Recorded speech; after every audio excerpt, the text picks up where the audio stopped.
The Reinvention of Edison Thomas, Chapter 13, Part 1. Change of Plans. Eddie rushed to the basement to find his eddy coil. He knew it must be in the far corner of the basement in the new pile that he was calling Underappreciated Inventions. He pulled the coiled up hoses from his traffic control device off the top of the pile. The eddy coil was still in the cardboard box he had used to carry it home from the science fair, untouched for weeks. He pulled the poster and transformer out of the box and examined the eddy coil underneath. Outer layers of wire had been damaged when he had dropped the transformer on top of it. It would take a while to rewind them properly. The transformer was fine, and the poster? The poster was ruined.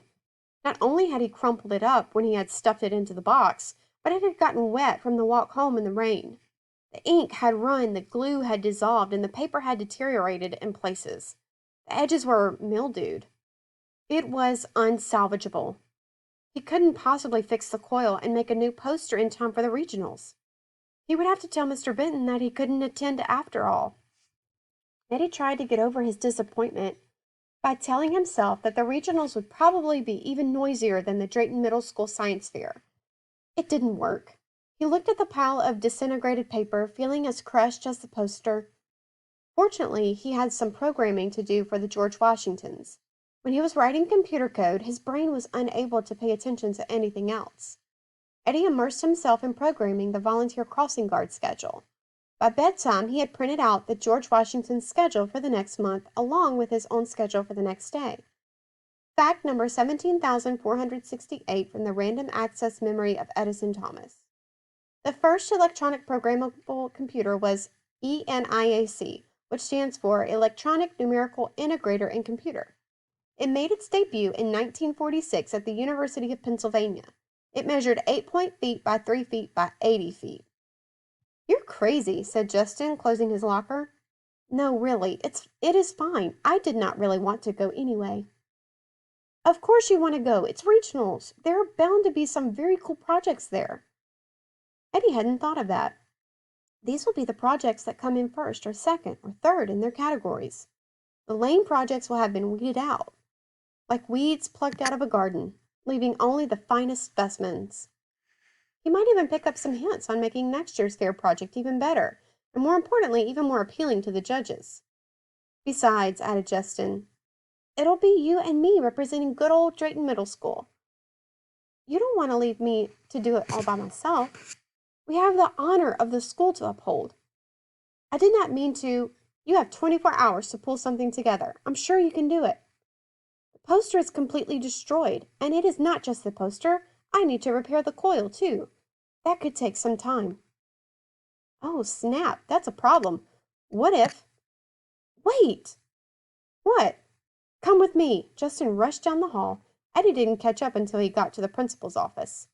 Miss Yamada looked up from her computer. "I'm sorry," she said. "Mr. Benton is in a meeting right now. Would you like to sit and wait?" "Sure," said Justin, and he led Eddie over to the chairs along the wall. Eddie didn't like waiting outside the principal's office. It usually meant he was in trouble. "What is this all about?" he asked Justin as they sat. Justin leaned over toward Eddie and said quietly, "Your traffic thing. You can use that instead of the coil." "But I have no poster for it." His plan had been to use the device in next year's fair. It would take a lot of work to get it ready by Saturday. "Oh, yeah. Well, maybe I can help you make one." "Why would you want to help me? You will be in the competition also." "So? You want to win." "Sure," said Justin. "Who doesn't?" "If you want to win, you would not help me." "Of course I would. I mean, you're in a pickle." Eddie pictured cucumbers, although many other vegetables and even fruits can be pickled. "Besides," continued Justin, "my tornado chamber is much better now that I'm using the dry ice like you suggested." "But if you help me and my project wins—" "Oh, is that a challenge?" "No, but you will feel bad if I win and you do not win." "I'd be disappointed, but I'll survive. Let's make a pact. If either of us wins, we celebrate our victory together." "How?" "What about a party?" "I do not know." Mr. Benton's door opened and Will Pease walked out. He glanced at Eddie and Justin and walked quickly out into the hallway without a word. Then Mr. Benton came out of his office, handed Miss Yamada a sheet of paper and noticed Eddie and Justin. "You boys ready for the science fair tomorrow?"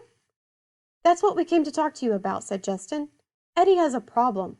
His project has been damaged. Can he enter another project?" "It is a device for detecting cars that run stop signs," added Eddie. "That sounds very interesting, Eddie," said Mr. Benton, "but I'm afraid the rules state that it must be the same project." "Snap," said Justin. "Language, Mr. Peterson," warned Mr. Benton. He turned to Eddie. "Is there any way to fix the project in time?" Eddie thought for a moment. "I can rewind the coil relatively quickly, but I need to start over with the poster." "Oh dear. In that case, can I help him make a new one?" asked Justin. Mr. Benton hesitated. "Well, I suppose a little help wouldn't hurt. These are unusual circumstances after all." The bell rang. "Shouldn't you boys be in class?" Fact number 4.6 from the Random Access Memory of Edison Thomas. Food can be pickled either by placing it in vinegar or by anaerobic fermentation in a salt solution to produce lactic acid. The acidity prevents spoilage. All morning, Eddie found it harder than usual to concentrate in class. He wished he had his coil with him so that he could rewind it during wasted class time. Instead, he thought about ways to improve the project. Maybe he could add a light bulb mounted on a coil of copper wire.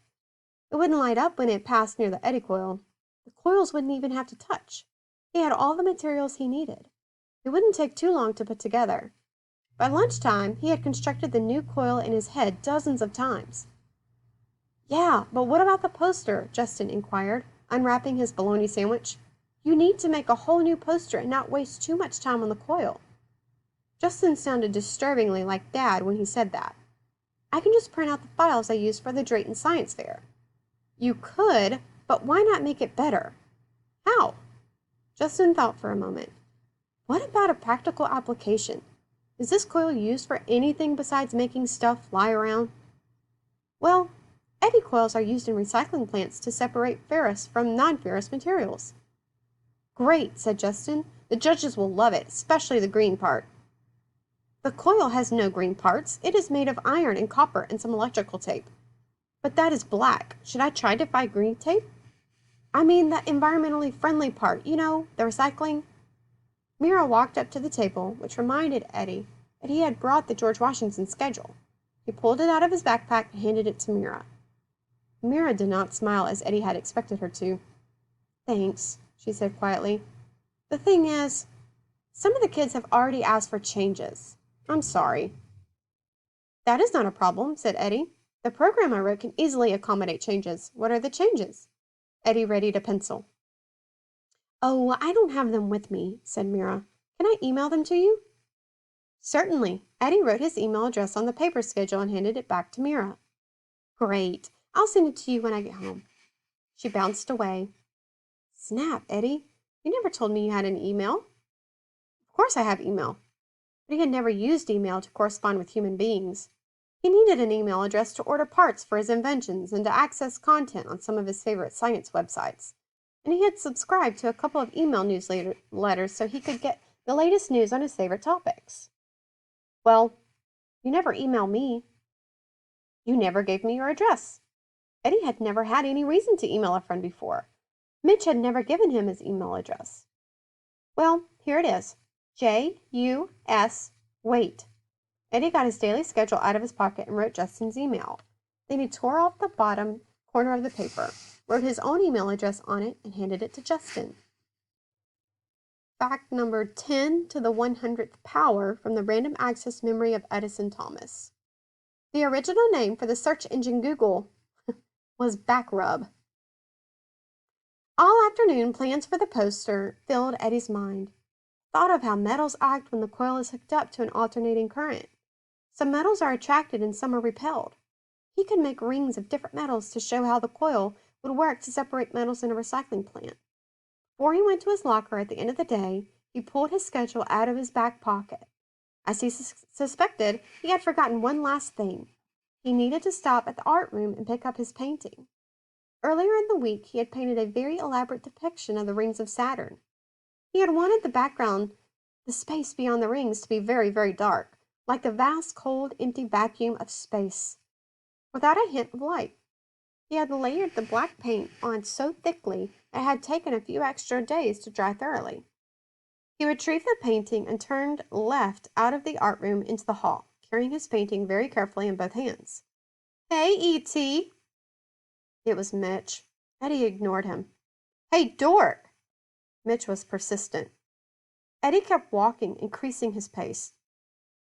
Mitch caught up to him and grabbed him roughly by the shoulder. Eddie turned toward him and just looked at him, but not at his eyes. He was still Mitch, but he looked different, like a stranger. Eddie didn't feel the need to greet him or even acknowledge him at all. What you got there? Some finger painting? Said Mitch. No, said Eddie. Aw, come on, let me see it. Did you paint some bunnies or maybe a choo-choo? Actually, it is a... Eddie stopped himself. He didn't need to explain anything to Mitch. Eddie turned to walk away. His heart rate was beginning to increase. Adrenaline flowed through his veins. Let me see it, super dork, said Mitch, and he grabbed at the painting. Some of the black paint chipped off and fell to the floor. Eddie managed to wrest the painting back with a little additional damage. Leave me alone, he said firmly. He walked quickly away to his locker, not looking back. When he reached his locker, his heart rate was starting to decrease. The fight or flight response had almost subsided.